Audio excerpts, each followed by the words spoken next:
Good morning, everyone, and welcome to another episode of Who Do You Think You Are? My name is Lasia Kahoot, and I am here once again with my co-host on this show and in life, Mr. Glenn Sheridan. That would be me. Hello, everyone. All right. And once again, as always, we have a super special guest that we are really excited to talk to introduce to you. But before we do, I would just like to say thank you, thank you, thank you. We are so grateful to be coming to you from Saanich on Vancouver Island, which is on the unceded lands of the Wasanich people. We are so grateful to live, breathe, work, and play here in these amazing times right here, right now. Thank you. So, as we continue, let me tell you a little bit about our guests today. So, our guest today believes that nurturing touch is necessary for our well being. She is compassionate, empathetic, and an ideal companion for those experiencing loneliness, disconnection, or the need for human touch. As a life coach and a platonic touch professional, she has years of experience working with individuals and especially in tune with those healing from emotional trauma and grief. She works with people individually and in groups, practicing consent, boundaries, and grief recovery practices. She is a certified professional coactive coach, master practitioner of NLP, neuro-linguistic programming, certified professional cuddler, certified cuddle event coordinator, and certified end-of-life doula. I also know this person. We met probably about a year and a half ago at an event that one of our other guests hosted, Rick Tamlin, his Produce You event, an online 3-day event that just inspired, activated, drew the just amazing essence and creativity and imagination that we all are to the forefront. And so, yeah, this person and I connected through that event. I think we were probably in a group together. There were several groups that we were thrown into with people in the event throughout the weekend. And then we've also had some conversations since then. And I am just so delighted that she is with us here today, because not only do I know that there is so much more to her than all of the stuff she does and all of this amazing work that she does in the world, but I am just so curious to hear what her answer is to today's amazing question. Who do you think you are? So tell us, Grace Heer, who do you think you are?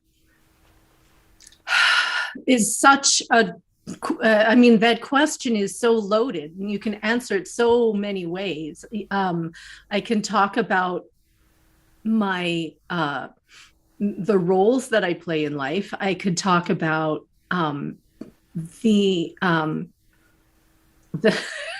the fact that today I kind of feel like I am a giant snot ball because I woke up with a kind of a Thank cold. you for your honesty. I know. Well, I'm probably going to be sniffing and coughing throughout, so I apologize, but I wanted to just name it.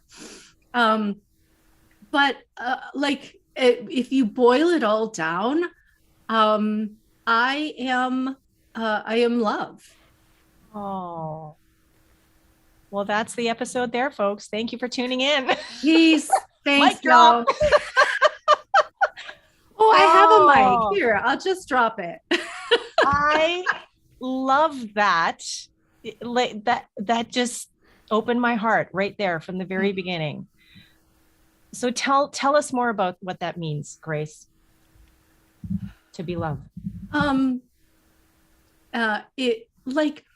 I feel like that I come from a long line of love. I probably learned most of what I know about love from my mother, who one of her mottos was, "I'm not here to judge, I'm here to love."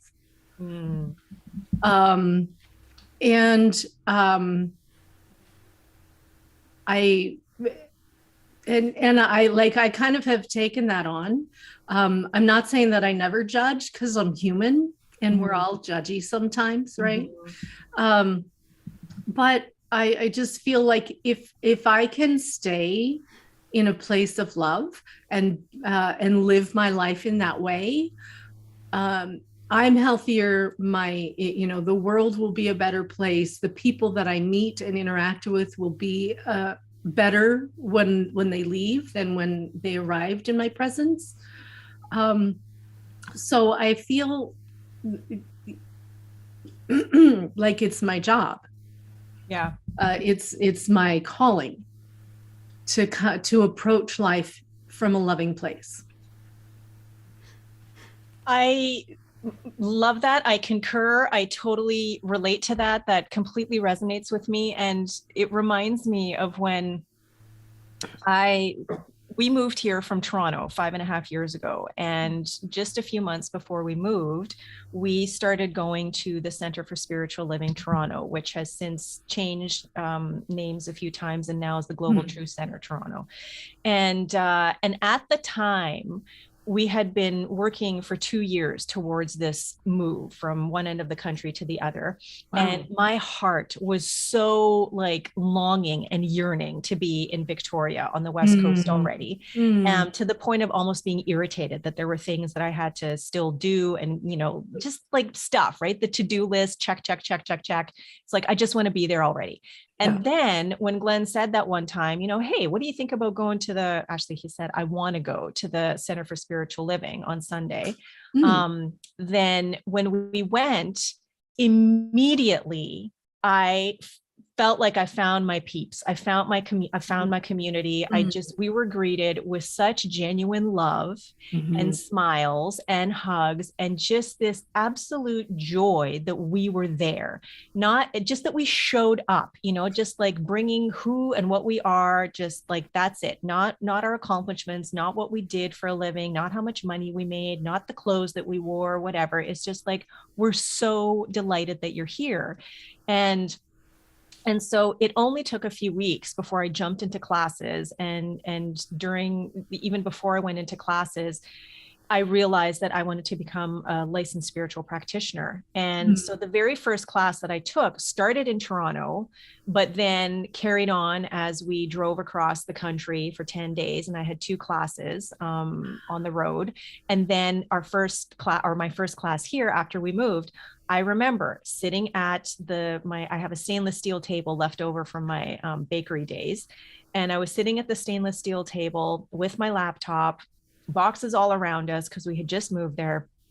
And Reverend Jonathan was leading us through a visioning, a la Michael Beckwith. So sort of the way that he does, which is not about visualizing what it is that you want, but it's about questioning and open yourself up to whatever the intuitive wisdom is that is there to let you know, this is why you're here. This is what you're here to do. This is who you're here to be, kind of thing. And so I think one of the questions at the very beginning was something along the lines of, what is it that is yours to do, or who is it that is yours to be, or whatever. Yeah. And for me, just what came up right away was, I am here to love. Yeah. That's it. I am here to love. And it was just, and I was just so new to, the philosophy that I'd been studying. And I'd listened to, I think I'd read The Secret, maybe, I don't think I watched the movie, but read The Secret and thought, oh, this is really interesting, law of attraction stuff. But then the more I got into my spiritual and consciousness studies, the more I'm like, this is just scratching the surface. And it's not just a matter of like, oh, I want $1 million and poof, there's $1 million in my hands. Right. But I had already been listening to Wayne Dyer, who just, I could listen to that man for days. And it wasn't just about, his voice or what he was saying. He also, kind of what you were just talking about, he made me want to be a better person. He made me want to read more. He made me want, like, all of these quotes that he could pull out of thin air. And I'm like, how do you have all that in your head? And then as I got into my studies, I'm like, oh my God, I'm reading these people that he would just have these quotes from. I have a few quotes in my head now that I can, bring to mind because I've done the reading and the studying, and it's relevant. But, to bring it back, it just all, when you sort of said, when you unpack it all, when it all boils down to it, what you're left with, the very essence, the activation, the inspiration, the motivation, the becoming, the emergence, the infusion, whatever, for me, it just comes down to love. Yeah. And so for me, it's even my why. When I sat down and with the help of a friend a few years ago, discovered and crafted my why, Simon Sinek thing, Mm-hmm. then for me, my why is to empower the conscious awakening of humanity so that together we can cultivate a global community founded in love. And it just like, that's what it keeps coming back to: love, love, love, love, love. Yeah. And so, and I'm talking because I'm so cognizant of the fact that your throat is a little sore. I'm giving you a break. Thank you. But I just, yeah, I want to talk more about this. And what was I going to say? Oh yeah, the judgy part. How you said that, you know, like we're all judgy sometimes. Sure, And of course. for me, it's not a, you know, either or situation. It's like a yes and, you know, I'm judgy, yet underneath that judgment, I am love. And the more that I recognize and embody the love I am, the more quickly I can come out of judgment and, you know, back into seeing myself, the person before me, the situation that I have a hand in creating, through the eyes of love rather than judgment and criticism, blame, shame, what have you. Right, right. And I feel like it is rather than either or, like you said, I feel like it's a spectrum. Okay. There's like love is over here, and maybe like pure love and pure judgment are the ends of the spectrum. And where, you know, where do we land in the middle? Can we spend more time on the love side than on the judgment side? And as I'm saying this, I'm realizing a situation where, oh, I've really been hanging out on the judgy side. I need to scooch on over and get closer to the love. Yeah. Where I can be, because from that love then comes the compassion for people who are different or struggling or are wronging you. I say that with air quotes. Yeah. Or you know, all the different ways that that spark our judginess, you know, things, and that comes from our own our past traumas, our past anxieties, that where you know, we get poked. Somebody pokes a wound, and we jump to the judgy side. We jump to the anger side of the and instead of remaining closer to the love side. And okay, they're poking, maybe they're poking out of their own wound, and so they're poking my wound, and so how can I be compassion with them? How can I be love with them and care for them, and like have a hand in healing both of us? Yep. I would love to hone in on you when you said wronging you, and you said in air quotes. Can you say why you qualified that with, you know, wronging you being in air quotes?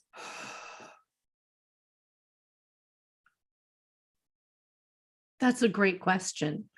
Because I think, is particularly if it's someone with whom we are in relationship,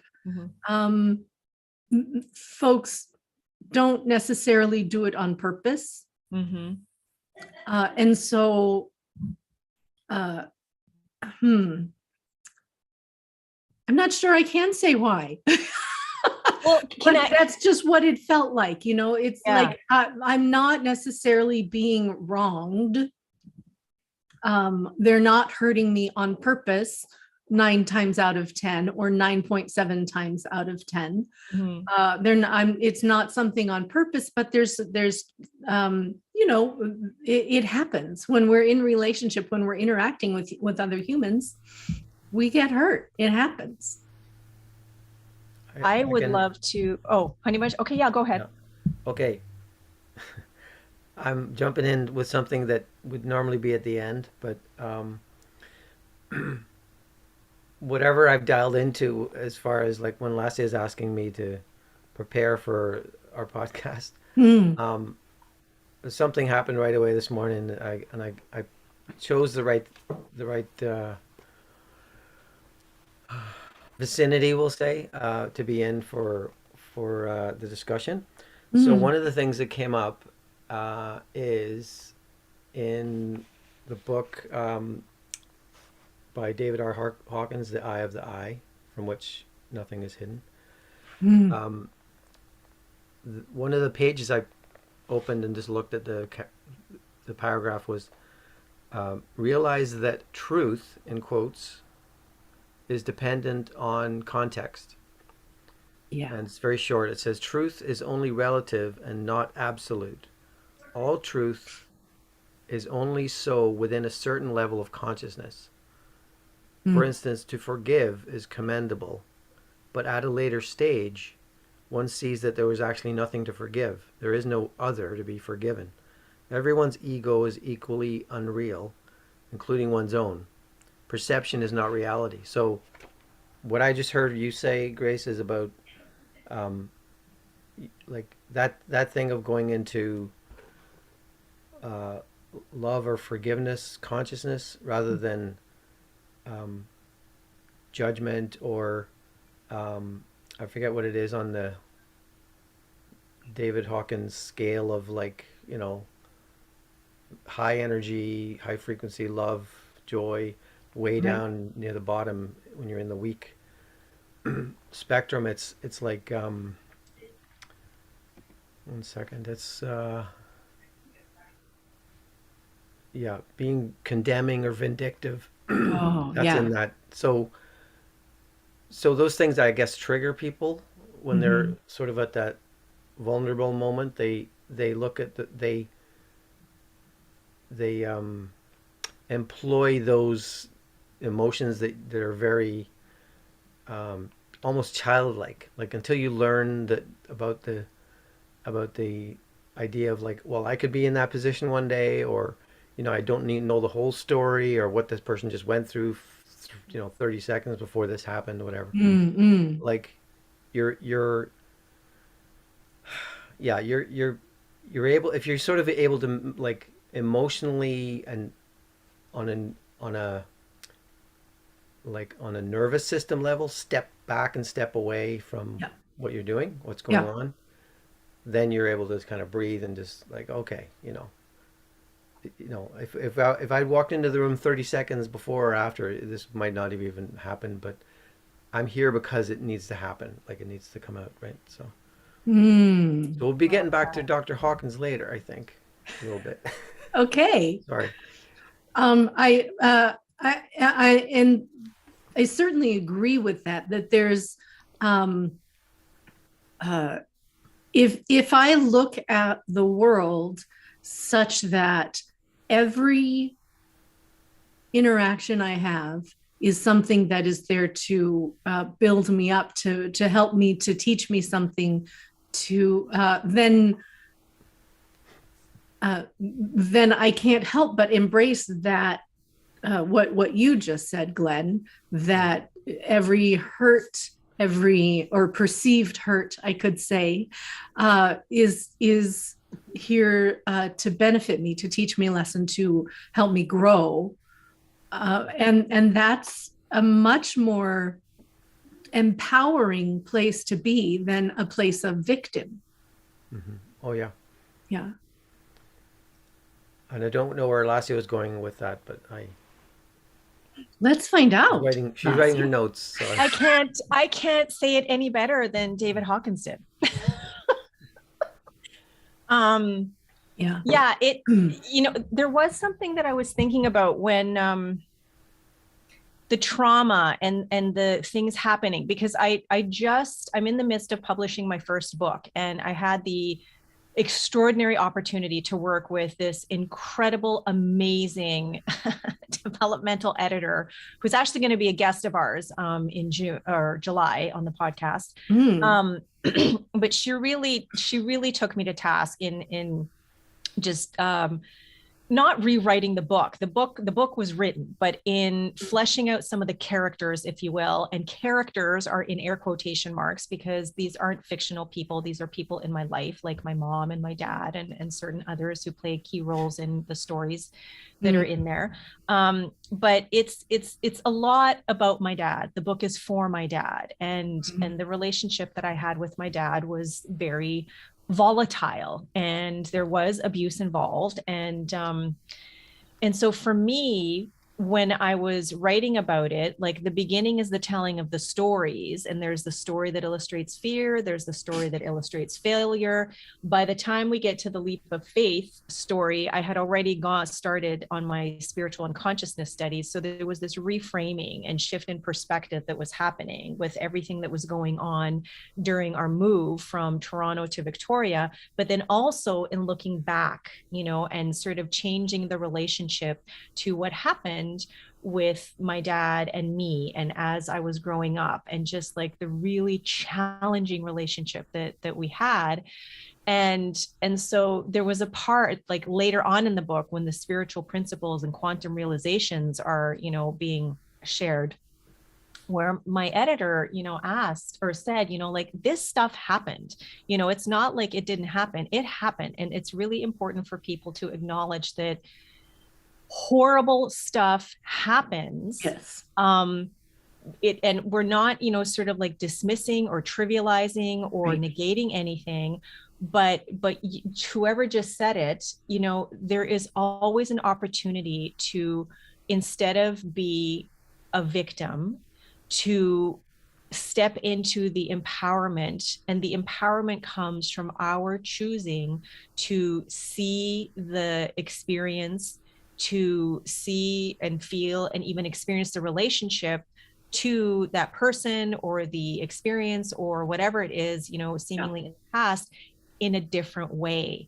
And just what you sort of were talking about every interaction being here to build you up, to teach you, to benefit you, to help you to grow. Mm-hmm. I believe that as we grow and as we become more aware, we then have more ability, more power, and can more consciously and mindfully choose to change our perspective on something that happened, and realize that everybody was doing the best they knew how at the time. That, like Glenn sort of also said, which I think was a very, very powerful and insightful statement, that I'm here because it needs to happen.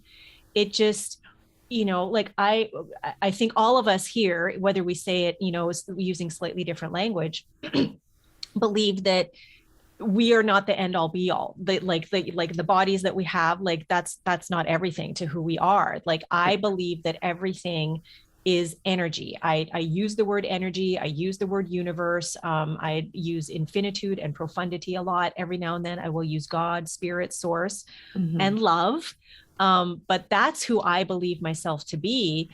And the experience that I'm having every single moment is an opportunity for that infinite expansive universe to come through more fully. Like it's always there in its entirety. I'm it. It's up to me to continue to open my mind and my heart and my soul to more of that becoming every time. And as I do, then I keep seeing myself, more fully, more wholly, which means I can only go and look at my relationship with my dad, or, maybe someone else who wronged, in air quotation marks, me, getting more and more and more to the point where, even though I have practiced forgiving myself, forgiving other people, that just like Glenn said a few minutes ago, ultimately there's nothing to forgive.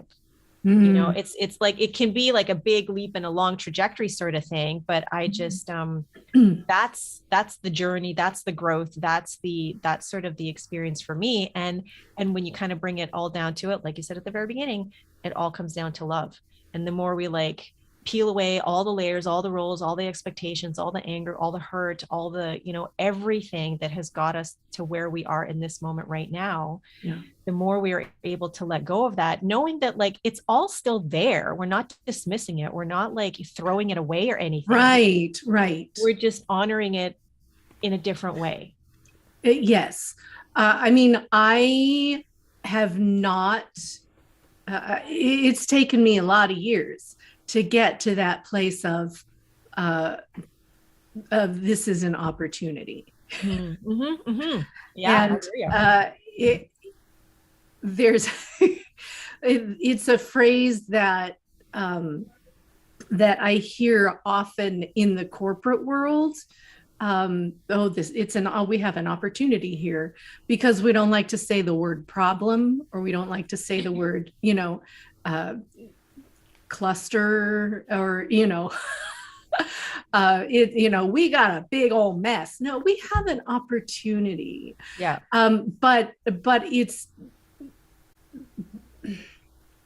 But it's really embracing that in my personal world, in my business world, the work that I do, embracing that and allowing it to be, it is an opportunity, not saying the word opportunity and having it there be an underlying other meaning Yeah. of mess or problem, or Yeah.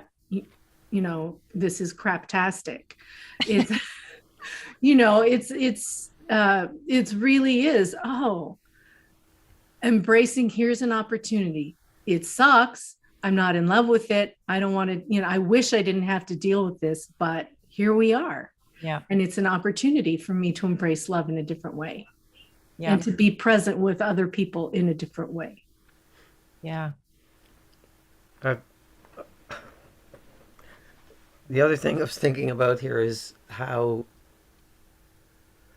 oh boy, well, I mean, maybe last year I'll get into the whole idea of love as community in a while, Mm. because of something that's starting up here in Victoria, BC. But what this word love is we'll say problematic in that it's been shrunk into this single word with four letters.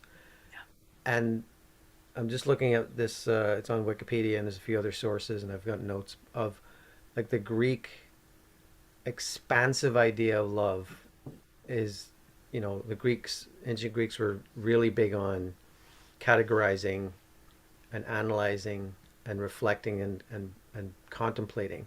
Mm-hmm.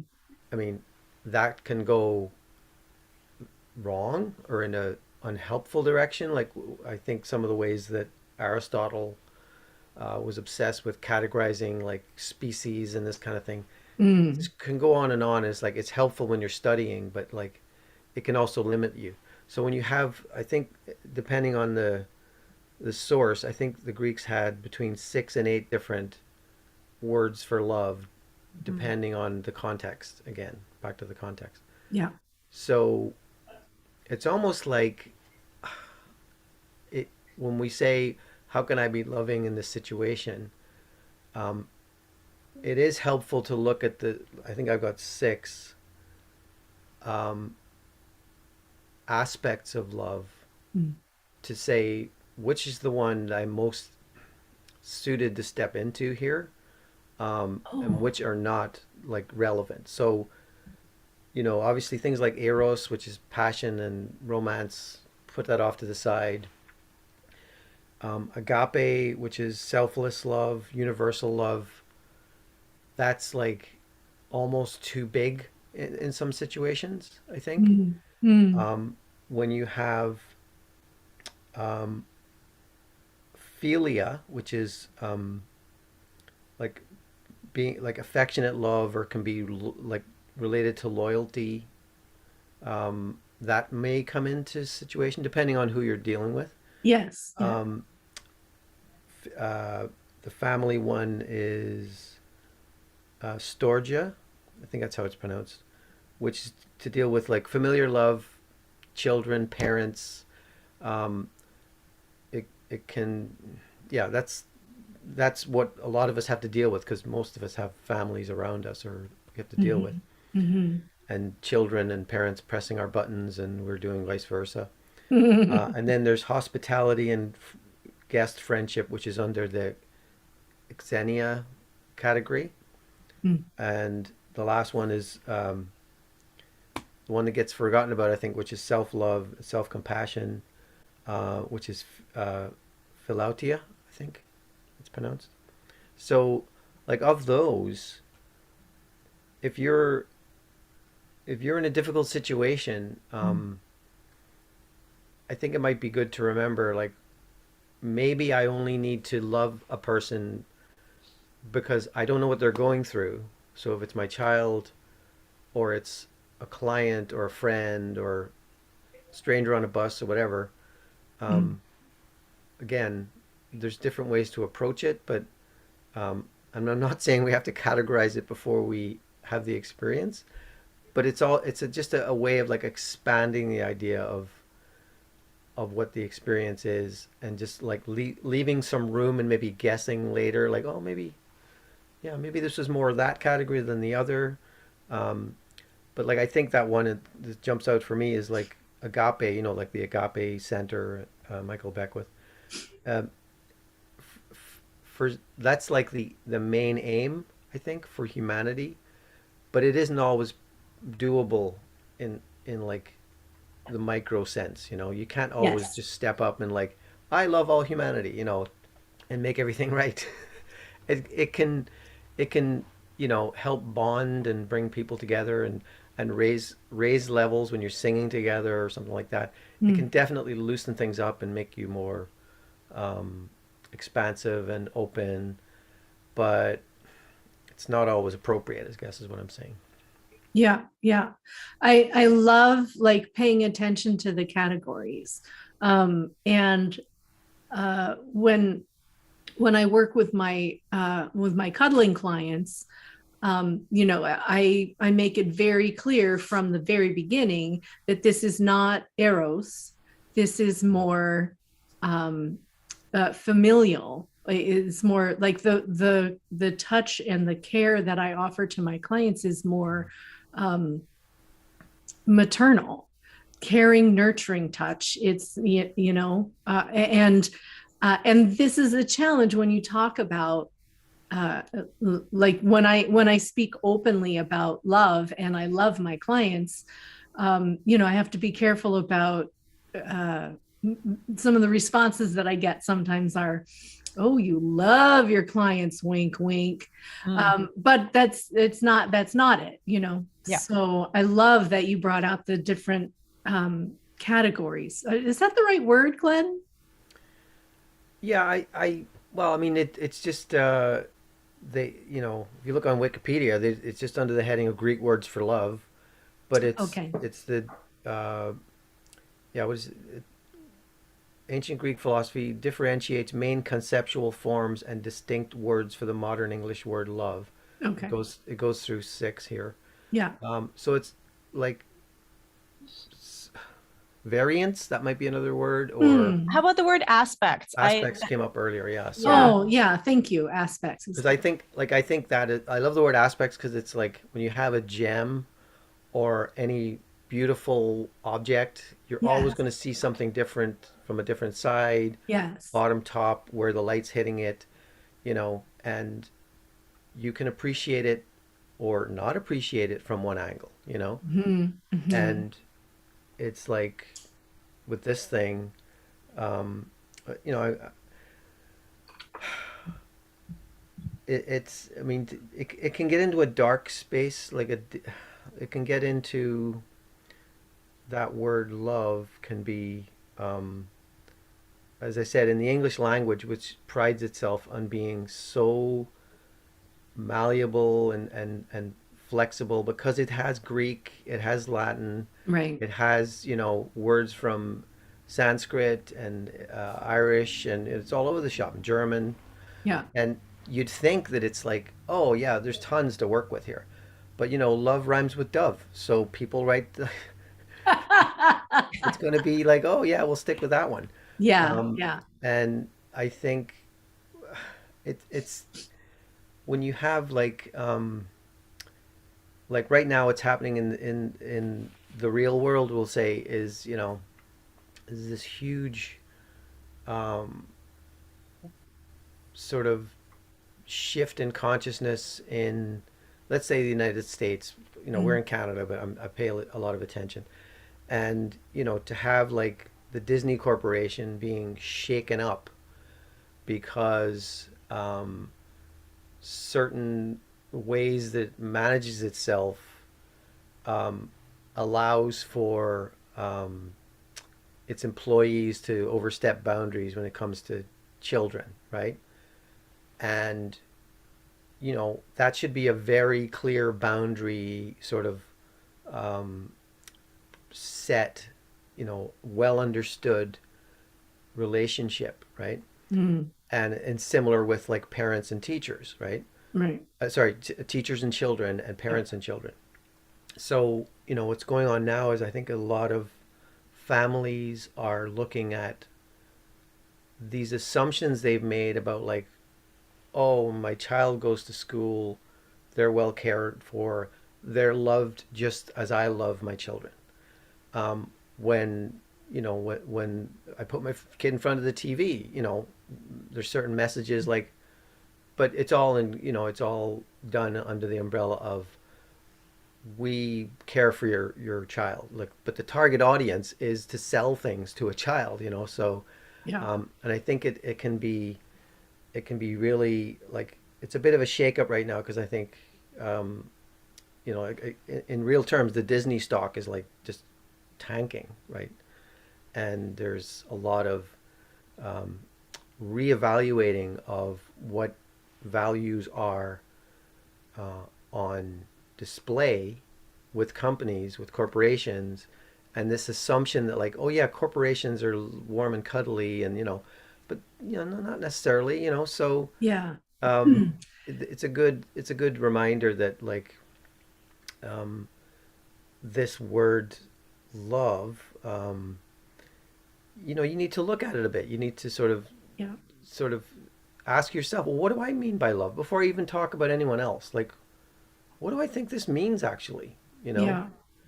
And it is helpful to have these categories, but, like, if you're not interested in, like, even opening a Wikipedia page, then there's other ways to get sources and to just discuss things, and, like, even listening to podcasts can help you talk through, like, Yeah.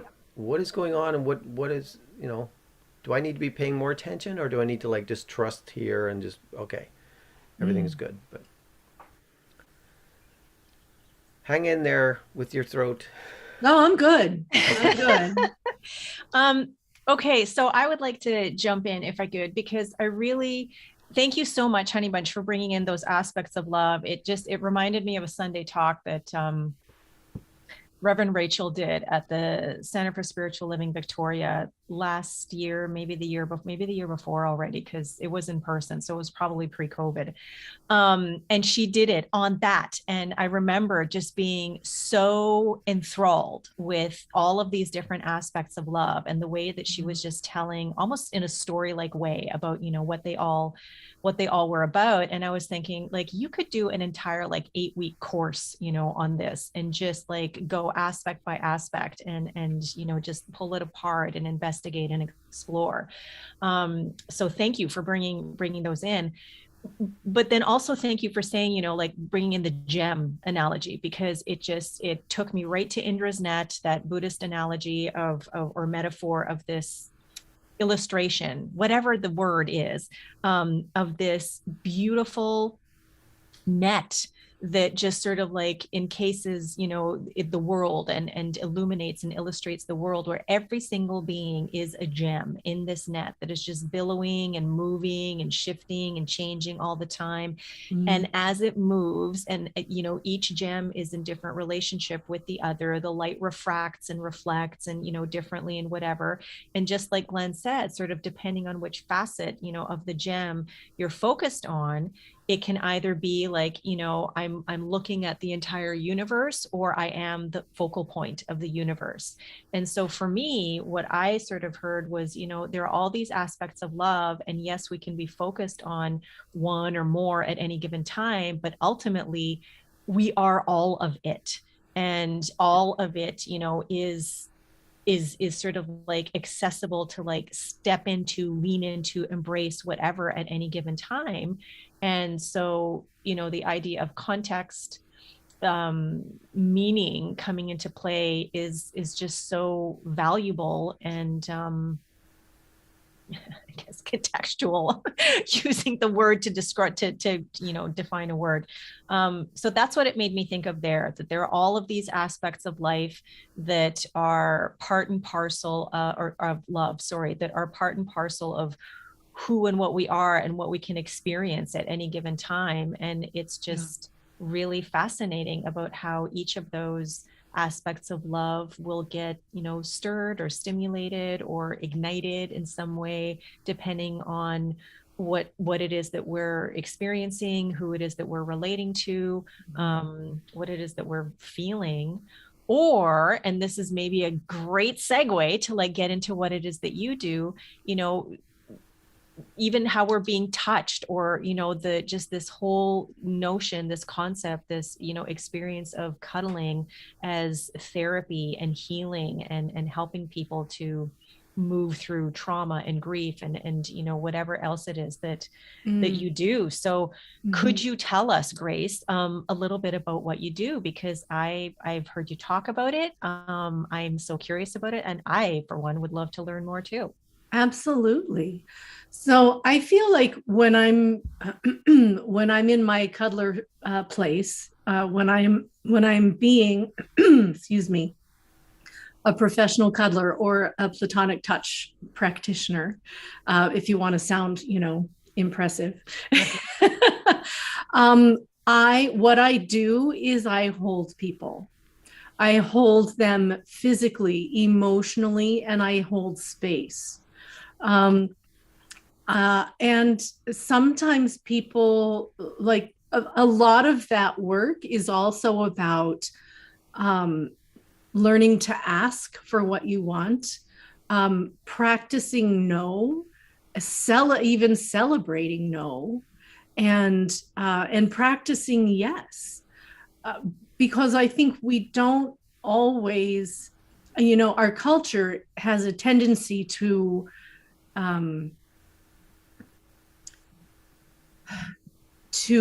need, how do I want to say this? No is uncommon. We are, here it is. We are told that no is a rejection. Mm-hmm. And so when someone says no to me, if I take that personally as a rejection of me, that causes hurt. Yeah. But if I celebrate that as that person is maintaining their boundary, then I can celebrate that and know that it has nothing to do with me. They're not hurting me. They are simply holding their boundary. And isn't that wonderful? That means I get to hold my boundary too. Yeah. And that means that I can trust them, because when they're a yes, that means I know that they're a yes because they've said no to me. Wow. Okay. So can I? Okay. Yeah, you can. I'm really glad you're laying this out this way. This is really good. Helps me understand. So when you said you hold people physically, emotionally, and hold space, again, it's 2022. That's sort of a common phrase. If you rewind 5, 10 years and that phrase doesn't exist, what does that mean? Listening? What is it? Hold space. What is that? Yes. Being there? Like what is Yeah, it? but I call it being with. I can so it doesn't even mean necessarily listening. I can listen to words, and I can listen to the silence.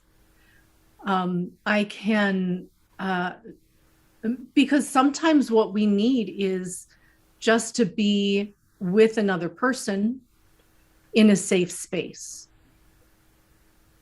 I've had a client come to me who had some physical trauma and did not want to.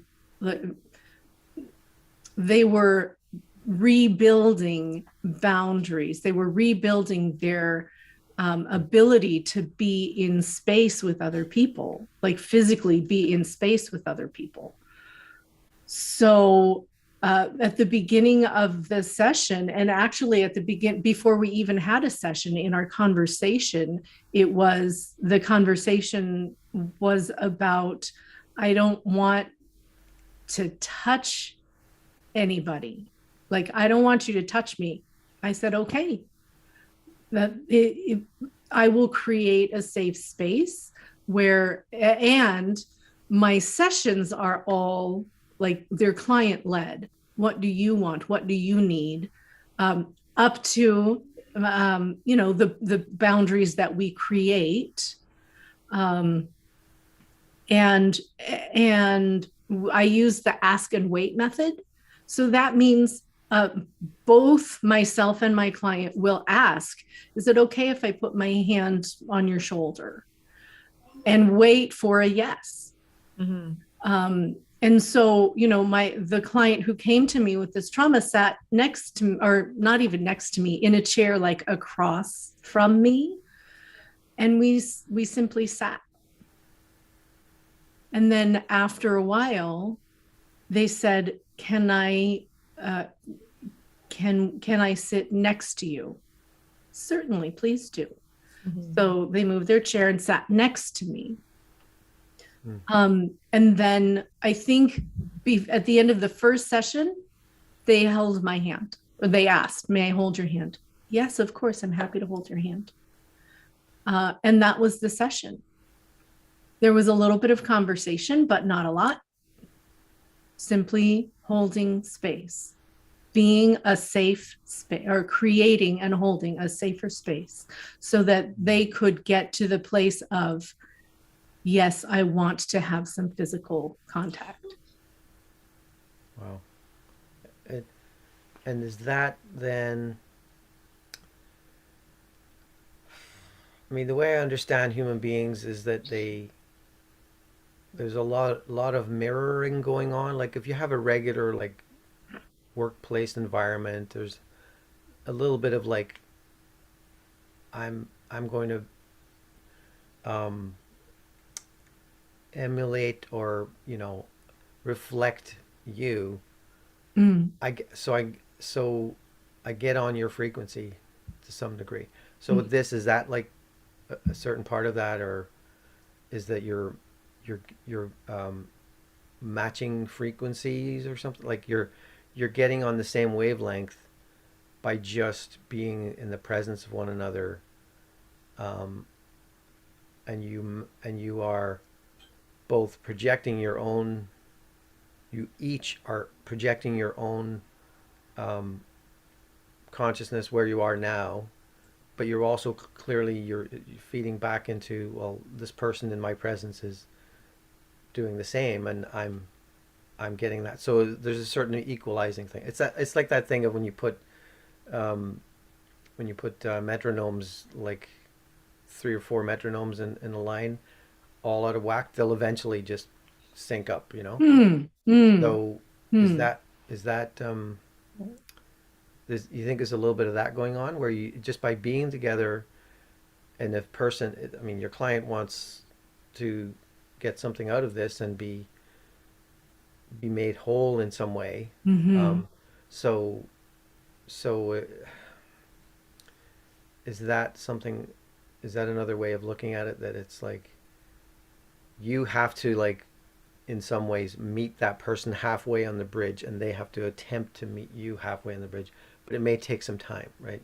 Inching towards one another, and then there's a kind of equilibrium that's reached, and then I hadn't thought about it that way, and I certainly can see how that yes, there's a yes and here. Okay. And the and is I always do my best to meet my clients where they are. So here is a client who wants is concerned about touch, or is maybe afraid, or has trauma and doesn't want to deal with touch.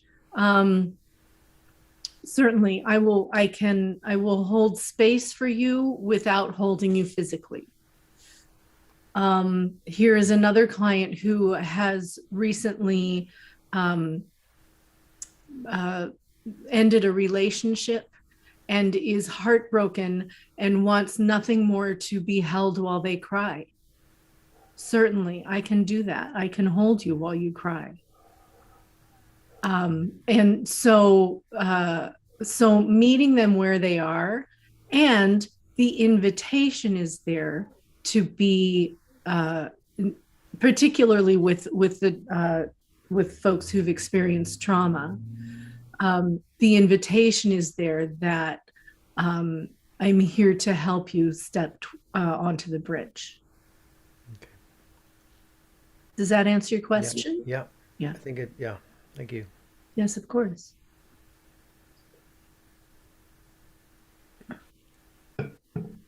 This is really interesting. As I'm sitting here listening to you guys talk,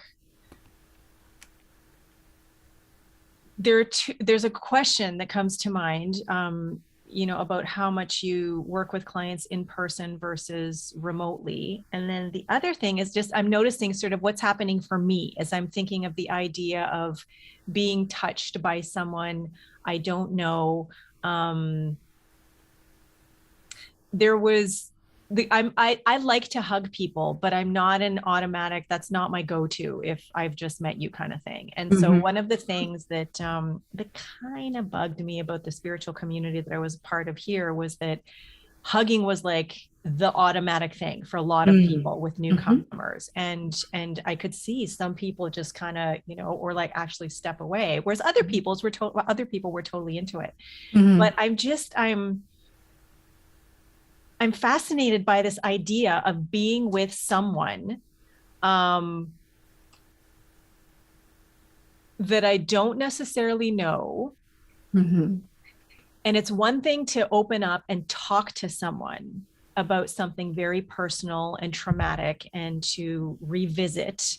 And for a lot of people in the beginning stages, at least my experience was to almost relive, and until you get to a certain level, like you're kind of like still in that, you're pulling into the present moment what happened. Yeah. But then you get beyond that and it's like that happened and now I'm processing and working through the feelings as a result of that. And this is no longer like here, it's there. But to be held by someone, to be cuddled, like I know how hard it was for me when after we closed the bakery and we sold our home to pay off some of the debt. And we were in the new place, we had moved into a new place. And there was one day where I was just sobbing, like I could not stop crying because I just felt like such a failure, felt so broken, like I had just let so many people down. And I phoned my friend Seema, who dropped everything she was doing, came over, and she held me when I cried. Even with this friend who's one of my closest friends, sometimes like a mom, sometimes like a sister, sometimes like a best girlfriend, even to have her hold me, someone I know and trust and love, who I know loves and supports and me, to have her hold me still felt weird. So I wonder if there is, in your experience, like you said, people are where they are and you're there to meet clients where they're at. But in your experience, is there maybe a difference for people to be with a stranger who is holding, or not a stranger, but like someone who's not a friend or, a family member or someone who knows them, more than you do. Is there a difference? Is there maybe some safety in that, in having someone who is a professional be with them versus just going to a spouse or, a good friend or something like that? Does that even, I hear your question. Yes. I think likely there can be some safety in that. There can be a sense of this person won't judge me. Mm-hmm. And maybe for one thing, I don't judge my clients. Um, and I, um, like, in order to step into this fabricated, in air quotes, relationship of, hi, I'm a near stranger. I mean, I always have conversation with my clients beforehand on the phone or on Zoom, just to make sure that we're a good fit. Yeah. You know, are you a good match for me? Are you looking for the services that I offer? Yeah. Because there are folks who are looking for services that I don't offer. And again, no shame in that. And I don't offer them. So if I feel like we're a good fit, a good match, that I can offer you something that you are looking for,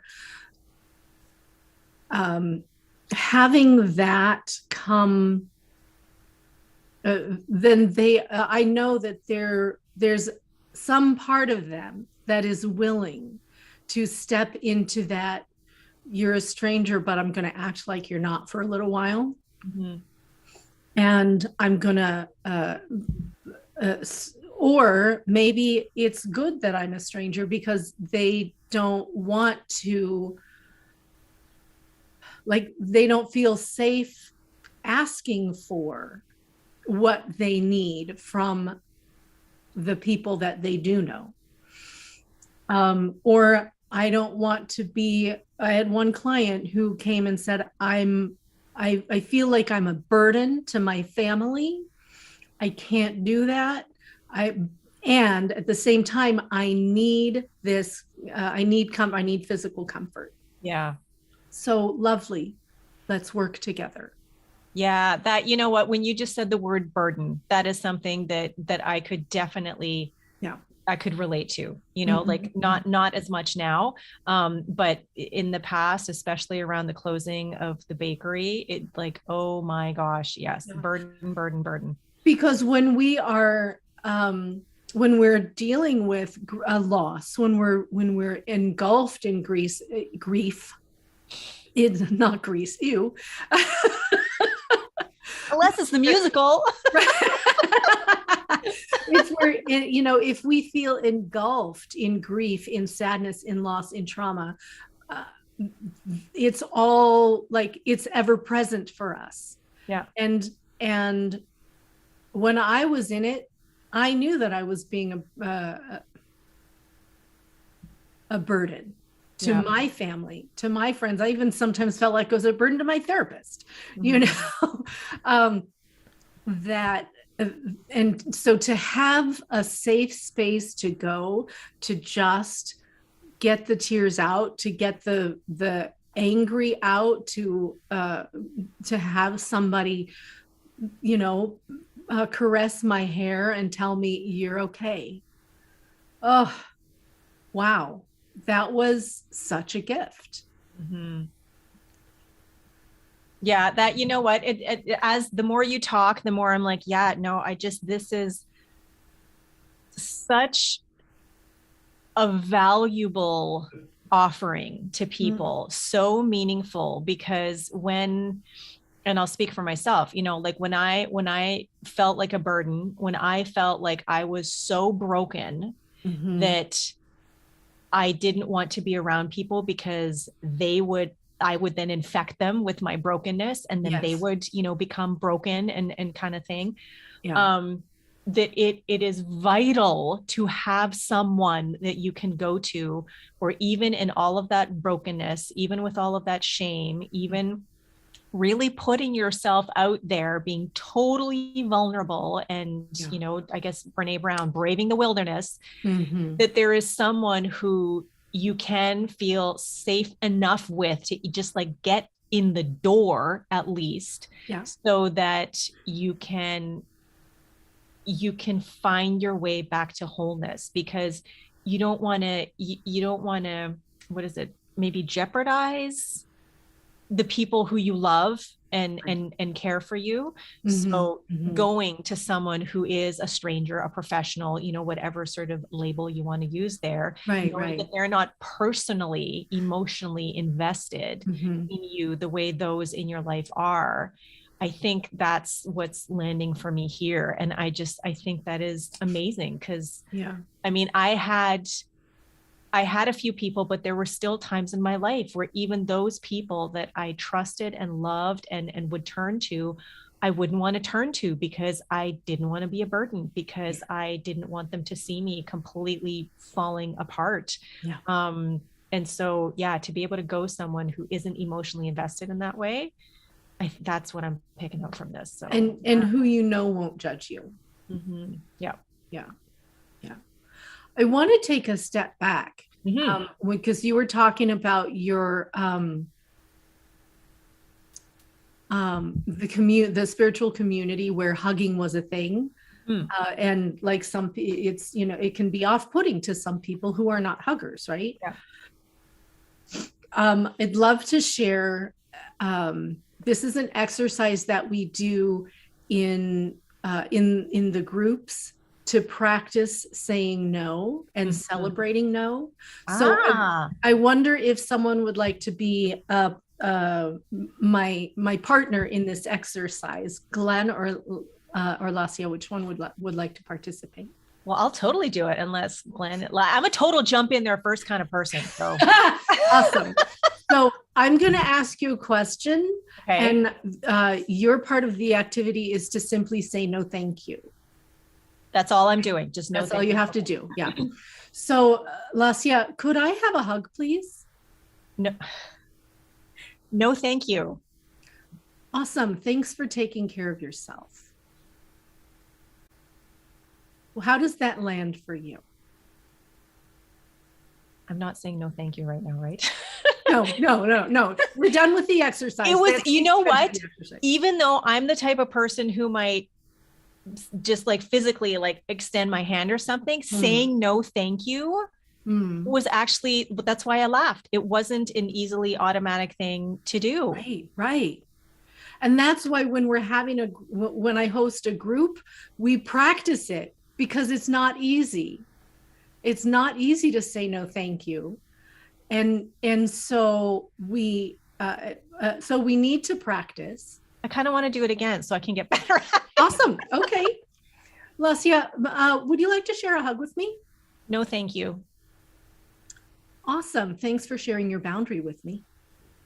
Yeah, it was easier that time. And I feel like, the more, so I can see, just like with anything that you want to get better at, playing the piano, going to the gym, spiritual mind treatment, whatever it is, our work kind of thing, practice. So I could totally envision just like that question being asked again and again and again and again, and people just saying, no, thank you. Yeah. No, thank you. And then reversing and, the other person asking, because it did that just that second time. But I can still feel a little like in my heart center. And again, like I love a good hug, and man, with Glenn, it's like 30 seconds. Let's go. Like, commit. Yeah. So yeah, that's really interesting. Celebrating the no. And how did it feel to have your no celebrated? I gave you two different options of how you could say it, and there's myriad of ways that you can celebrate. But how did that feel? Well, honestly, I mean, even though it was external validation and acknowledgement, it still felt great. So it just, it was, I think for both parties to have something, that they can say, contribute, a way that they can respond. I think that's what also I'm getting is important, because the person offering the hug, if someone ends up saying no, thank you, and all of a sudden they're like, what did I do wrong? Like they don't know how to sort of respond. Then what?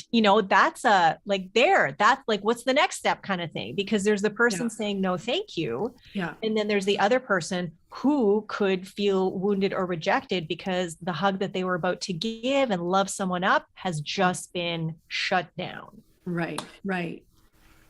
So the response, thanks for taking care of yourself. Thanks for telling me your boundaries, or even like, okay, great, thanks.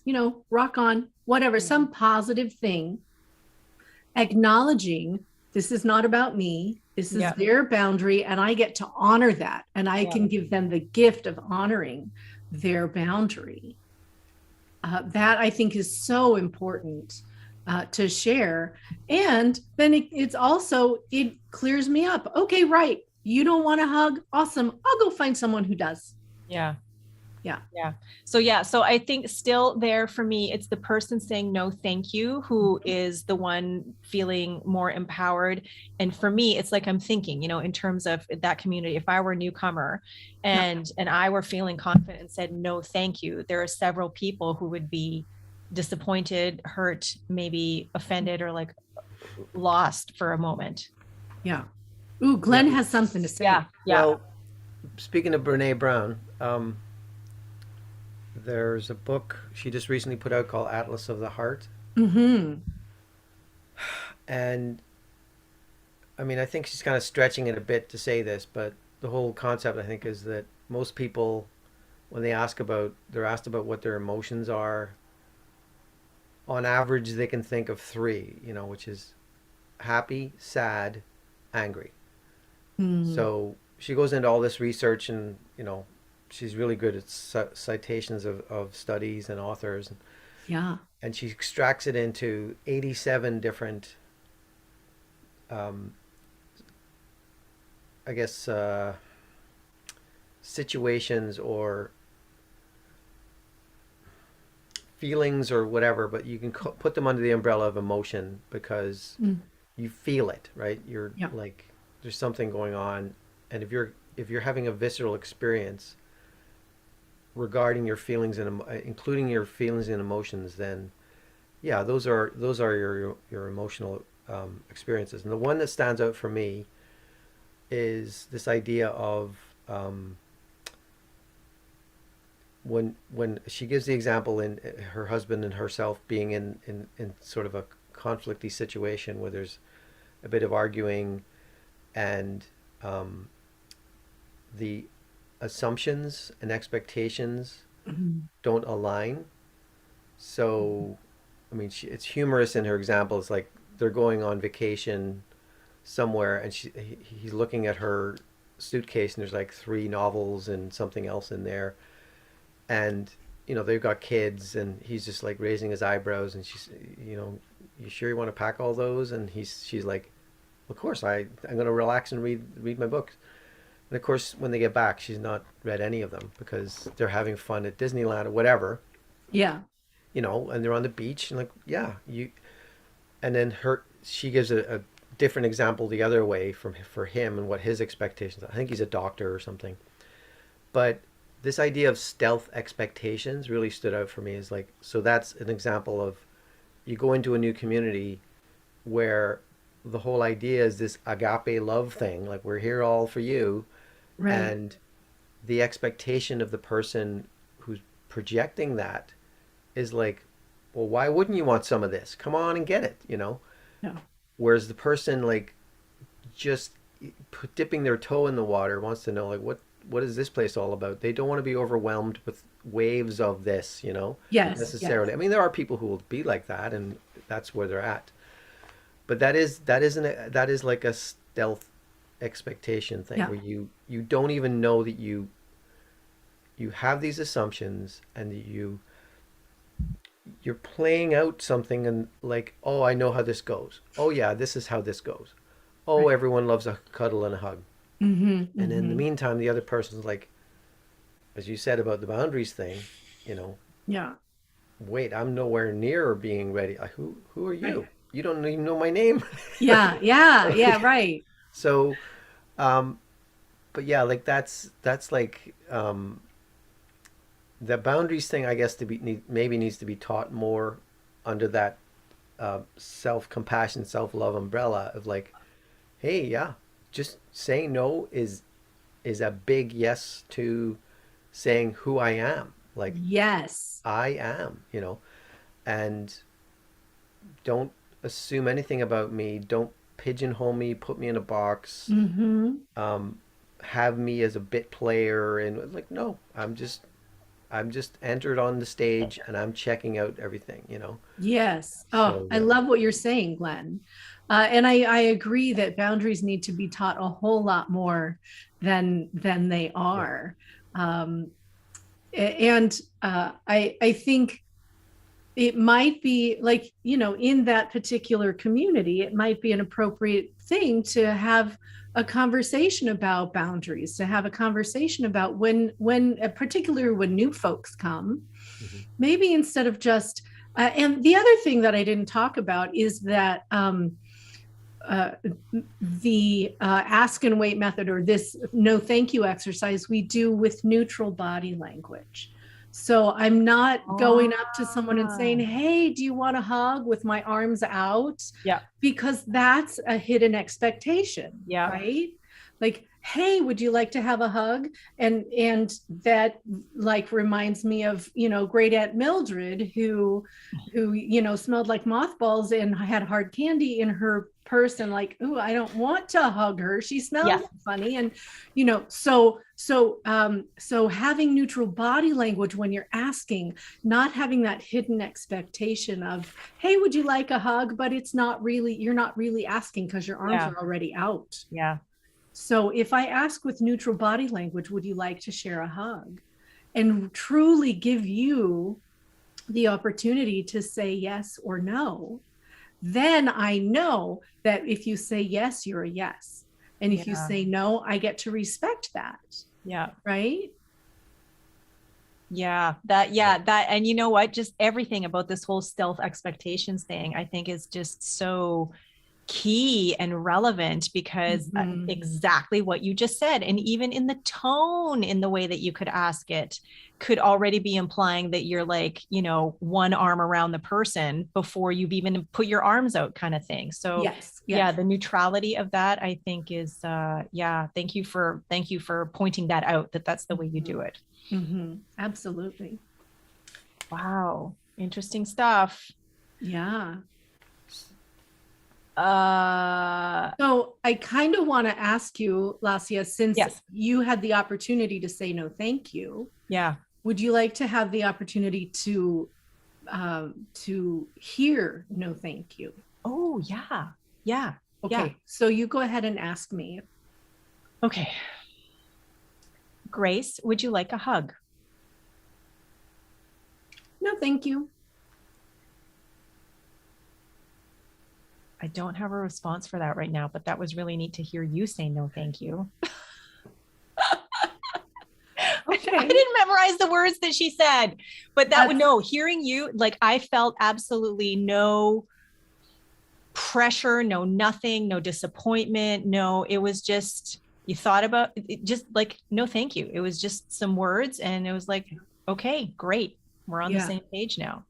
yeah. Yeah. And I love that, like, that like, your response was perfect because it came from your gut. Like, I don't know what to say, but yeah, that's cool. And that's what we want in like when I'm running that exercise in a group. That's what we want. It doesn't have to be specific words, just like a cool, accepting, neutral response. Like, okay, yeah, I accept that response from you. Rock on. All right. Yeah. Oh, this will be interesting. Next time I walk up to Glenn, next time I sidle up to him in the kitchen, and he'll be like, no, thank you. My daughter, or a daughter on the other hand, oh, it's like, get away from me, like not right now. I'm busy. Like that, like she lets us know in no uncertain terms. It's like not the right time. But then she'll come and just, envelop us. And the cutest thing, oh my God, when she was little, I don't know how long this lasted, but when she was a toddler, Hmm. when Glenn and I would hug, she could be in another room in the house somewhere. And it was like a beacon. She would just show up out of nowhere and zoom, come and like embrace both our legs to like sort of like get in the middle of the hug. Yes. Like Oh, how seriously, sweet. it was some kind of homing beacon sensor that she had because like it'd be one thing if she was like right there, but she could be on another level in another room somewhere, and then like poof, there she was, like hugging our legs. I, It was just maybe incredible. it was it was like the last time this kind of thing happened, I showed up, so she shows up and says, "Okay, here I am. There are no more coming." Oh, but you know I'm the what? only one you need. How many years though did she ask, oh, are you sure you don't want to have another baby? Are you sure can I not have a little brother or sister? Yeah. Like until she was about 10. Wow. Yeah. But anyway, but that like She it was wasn't respecting your no.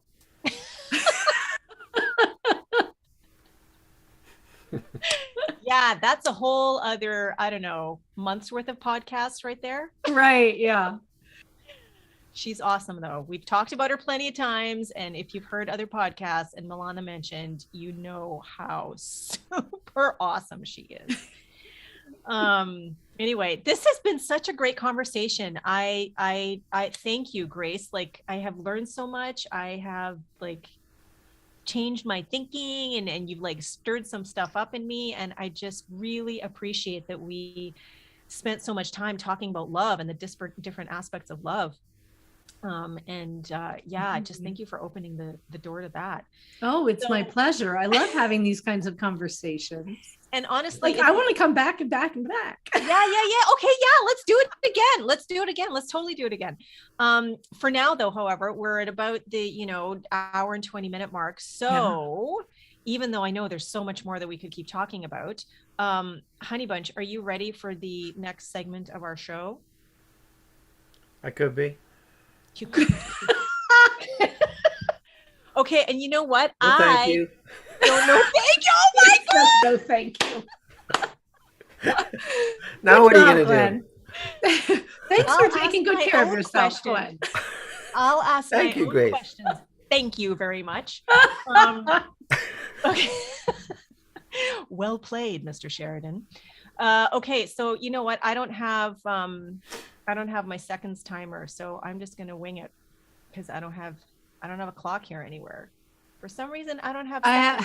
How much time do we need? We need a minute, but I only have a 2-minute timer. Oh, right. You have the same one that I do. Oh, twinsies. Okay, you know what? That's a good idea. I'll use this. Thank you, Rick Tamlin and Produce You. And I'll just do it halfway. Okay. All right. So this is the super rapid fire question round where Glenn is going to bombard you with questions for 1 minute. And you just answer top of mind, no deep thought, no critical thinking involved, just whatever comes up. This is just a fun way to get to know you a little bit better. Okay. And after that, Glenn will tell you what you won. And the word won, as always, is in air quotation marks because it's a prize that's not a solid tangible. Well, no, maybe tangible depending on what tangible means. But anyway, are you ready? Yes. Okay. On your mark, get set, and go. Okay, Grace, do you sing in the car? Oh, yeah. Okay, now which do you prefer, cats or dogs? Yes. 21st century or 20th century? I don't even know what that means. Okay, asking for help or going it alone? Oh, asking for help. Okay, reincarnation or one life only? Oh, I'm guessing reincarnation, but who knows? Okay, having a magic wand or having a time machine? Oh, how do I choose? Magic wand. Okay, jigsaw or crossword puzzle? Crossword. Swearing or hitting a pillow? Swearing. Solitude or dinner parties? Dinner parties. Okay, music or books? Music. Tea or coffee? Tea. Ding, ding, ding, ding, ding. Okay. All right, Honey Bunch, why don't you tell Grace what Good she's one. won? Okay, back to Dr. Hawkins. Where is he? The eye of the eye. Okay, and I swear this is the page that I opened to this morning when, I thought, oh, we need a prize. Okay, this is under the Advanced Awareness chapter. Okay. Very short. And he says, seek to give love rather than to receive it. Mm. Most humans believe that love is something that you get, that it is an emotion, that it has to be deserved, and that the more they give away, the less they will have. The opposite is the truth. Lovingness is an attitude that transforms one's experience of the world. We become grateful for what we have instead of prideful. Mm. We express our lovingness when we acknowledge others and their contributions to life and to our convenience. Love is not an emotion, but a way of being and relating to the world. Oh, brilliant. How did this And guy find me? To know that that's anyway. yeah. What, so there's two things. Can I Yep. respond? Um, uh, there are two things. The giving of love.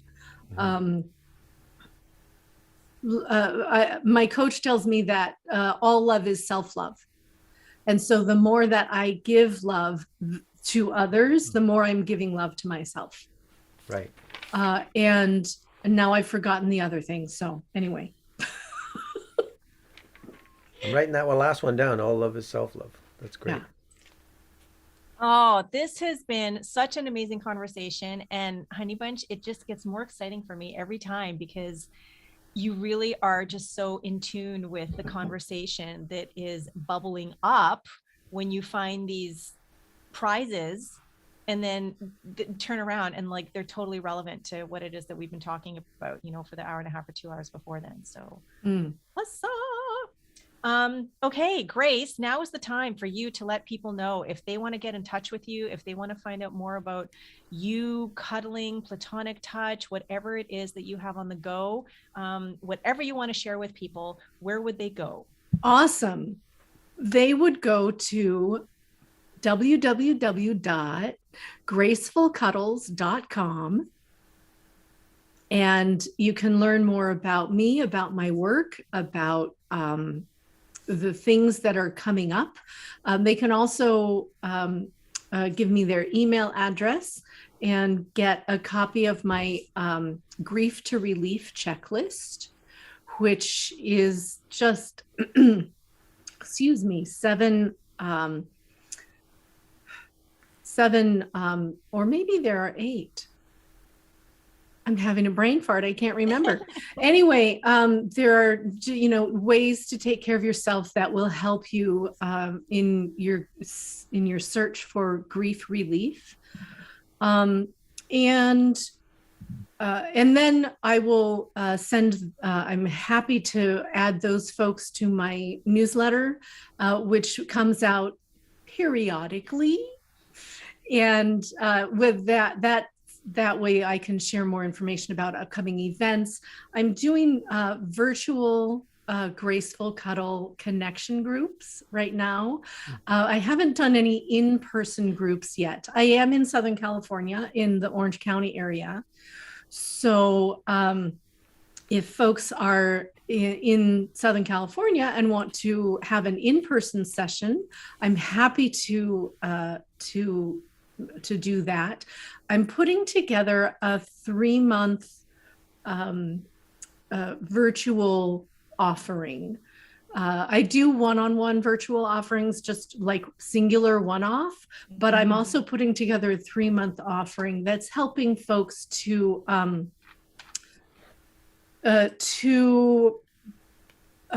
release, refresh, and redesign their life. Whether they're in the midst of a great loss, great love loss, or any other kind of shifting in their lives. We've been talking a whole lot about the great resignation in the world these days. That's a phrase that keeps coming up. But I think it's more like the great reflection. People are really paying attention to, I'm resigning my job because it doesn't fit anymore. It doesn't feel good anymore. So now I'm offering you could call it coaching, a coaching package to help them release what doesn't work, what doesn't fit anymore, to refresh themselves, to get in touch with their body again, to get in touch with their values again, and then to redesign, help them really figure out, okay, so if this is where I am, how do I want to move forward? So those are some things that I offer, and you can learn more about me on my website. You can also follow me on Facebook. I have, there we go. I love that little nod with the finger. Facebook is Grace Heer Coaching and Cuddling. Instagram is Graceful Cuddles. Okay. We'll have all of that in the YouTube description, and we'll put up some slides in the edited version of the podcast so that people can see it if they are watching it on YouTube later on. Awesome. Grace, thank you so much for being such an amazing guest. And I'm so delighted that we had this opportunity to hang out for about an hour and a half rather than maybe 5 minutes or, 10 minutes in a group or in a little Facebook conversation or something. So yeah, thank you. And just again, thank you for opening the door to love, and just how that wove its way through and was the foundation for our conversation of the last hour and a half. And thank you, Honey Bunch, for bringing in those Greek aspects of love. And thank you to you, listener, watcher, part of our audience, however it is that you're engaging with us. If you are watching the replay, then please feel free to type the word #replay in the comments and let us know. For everyone who has listened, watched live, thank you very much for your time and presence. We so appreciate you, and we so appreciate engaging with you. If you want to get in touch with me, then you can always go onto Facebook and you can just follow me at Lassia D. Cahoot, my personal page. I also have my Soul Excavator page that you can go and like, but I do spend more time on my personal page. That's where a lot of information and stuff is happening right now, including information about my upcoming Eat Well, Be Well 4-week challenge starting on Thursday, April 28th, if you're going to be in the Thursday group, and then Tuesday, May 3rd, if you're going to be in the Tuesday group. So I guess that's it for now. So thank you once again to Grace Heer for being our guest today. Thank you, Honey Bunch, for co-steering the ship as always. And thank you to everyone who watched, listened, however you engaged with us. We are so grateful for your time and presence as always. Stay tuned for another episode of Who Do You Think You Are coming in another week or two. That's it for today. Bye for now.